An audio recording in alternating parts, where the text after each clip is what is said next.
This is National Native News. I'm Antonia Gonzalez. No decision in the case Carpenter versus Murphy. The U.S. Supreme Court did not issue an opinion on the case Thursday. It involves a murder and questions reservation land in Oklahoma.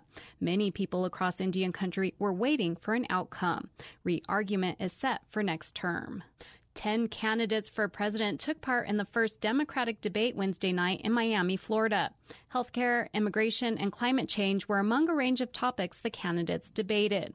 While those issues do impact Indian country, no specific tribal questions or answers were addressed, which was noticed by attendees at the National Congress of American Indians mid-year conference taking place this week in Sparks, Nevada. They just, I think, closed it with the last one, and we still were not brought up. Teresa Sheldon from the Tulalip tribe says that's why it's important for tribes to educate, advocate, and be involved in the political process. I think it really shows where tribes need to get active and need to start reaching out to candidates and requesting what's their stances and positions on tribal treaties and sovereignty.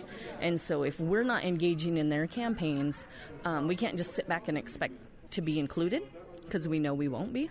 So we have to step it up, I think, and really put ourselves out there. Patricia Whitefoot from Yakama Nation waited for the candidates to address Native issues. I was especially pleased to see the diversity of the candidates, but I was disappointed that none of them brought up issues regarding tribal governments, tribal sovereignty, and so that's what I was listening for. Whitefoot says although Native American issues may not have been directly addressed, some of the candidates have met with tribes, including Senator Elizabeth Warren, who attended an NCAI event, and Governor Jay Inslee of Washington, who Whitefoot says has been working with tribes in the Northwest. You know, we know some of the backgrounds of these individuals, but to have them on a national stage, I think, is another forum. However, I still want to make certain that any one of these candidates that we're going to also hold them accountable to, you know, our treaties, whatever types of agreements that we might have with the government. Joseph Ray from Laguna Pueblo also sees a need for candidates to have knowledge of Indian country. Hopefully the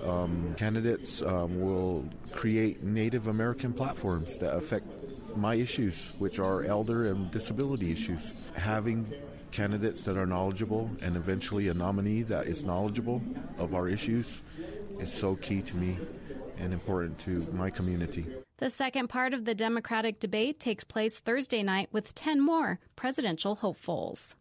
The Standing Rock Sioux tribe is working on becoming 100% green. Eric Tegedoff has more. The Lakota People's Law Project is leading a campaign known as Green the Res to create a renewable energy blueprint for the people of Standing Rock. The campaign also wants North and South Dakota to develop their own renewable standards of 50% by 2030. Phyllis Young is an organizer with the Lakota People's Law Project and a former Standing Rock Tribal Council member. She says achieving energy independence through new technological breakthroughs in renewable energy is not the only aim. It's a technology that we're trying to merge with the spiritual beliefs that we have. And solar is the sun, and we are sun worshipers, and we are sun gazers. So it's a natural part of our universal knowledge. After MIT honored Young as a finalist for its Disobedience Award, the Technology Institute struck up a partnership with Standing Rock, holding energy conferences and awarding 6 Sioux Nation fellows, including Young, with $10,000 grants each to help the reservation move toward energy independence.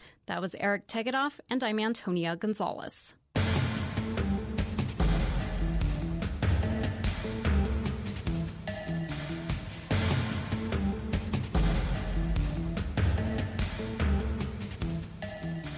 National Native News is produced by Kawanak Broadcast Corporation with funding by the Corporation for Public Broadcasting. Support by the American Indian Higher Education Consortium, working to ensure tribal colleges and universities are included in our higher education system. Info on 37 tribal colleges and universities at aihec.org.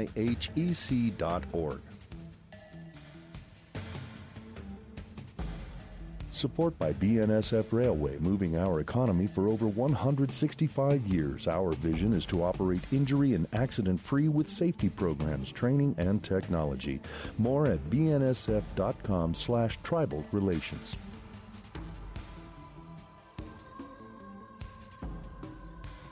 Native Voice One, the Native American Radio Network.